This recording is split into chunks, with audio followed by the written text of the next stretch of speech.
In number 10, Richard Nixon, president from 1969 to 1974, was very largely involved in the Watergate scandal, using a lot of abusive power.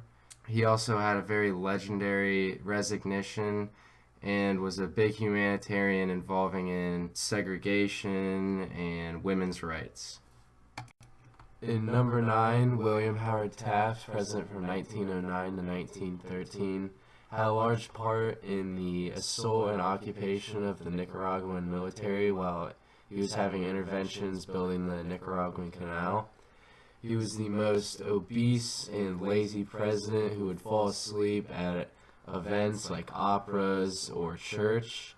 And with that, he set a slight example for America's constantly growing waistband. And in number 8, Franklin Pierce, who was a president from 1853 to 1857. He was easily our most fried president, being an alcoholic that tried to annex Cuba, revoke the Missouri Compromise, and was also pro-expansion and slavery.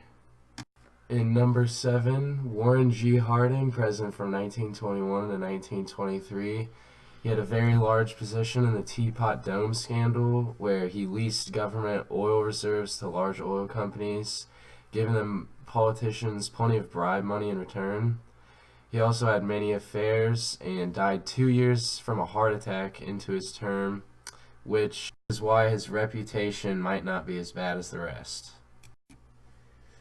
In number 6, Millard Fillmore, president from 1850 to 1853. He passed the Compromise of 1850, which basically allowed Southerners to come back up to the North and retrieve their slaves and put price numbers on slaves in the North. And he also ignored all of the tension between the North and the South, which led to the Civil War after his presidency. In number 5, James Buchanan. He was president from 1857 to 1861. He upheld slavery and would go to lengthy extents to keep it far from federal hands. He did nothing about his succession, and he was noted to do a lot of unconstitutional things and hide it from everyone. And at number 4, Herbert Hoover was president from 1929 to 1933.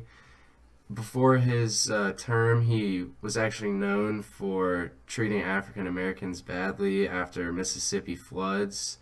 And in his term, he's the man that is solely responsible for the Great Depression and its effects. In number 3, George W. Bush, who was president from 01 to 09. He has the worst approval rating of all presidents. He carried on the war in Iraq for 10 years after discovering that they did not have nuclear weapons. He had a horrible response to Hurricane Katrina. George Bush doesn't care about black people. And his war in Iraq led to the creation of ISIS and the Taliban. And he also covered the Patriot Act, which basically allows the government to spy on everyone in America. And in number 2, John Tyler, who was president from 1841 to 1845. He was vice president for William Henry Harrison when he died 30 days into his presidency from a heart attack. His party hated him, and he went against everything they believed in. One of his cabinet ended up not quitting, everyone else did, and he was basically into slavery and everything else at that period of time. You missed it. And number 1, Andrew Jackson, who was the president from 1829 to 1837. He did lots of good things, but he also started the Trail of Tears, exporting almost 50,000 of them out of their homes. And he was a wealthy slave owner that was nicknamed the Indian Killer, which is basically enough to get the number 1 spot.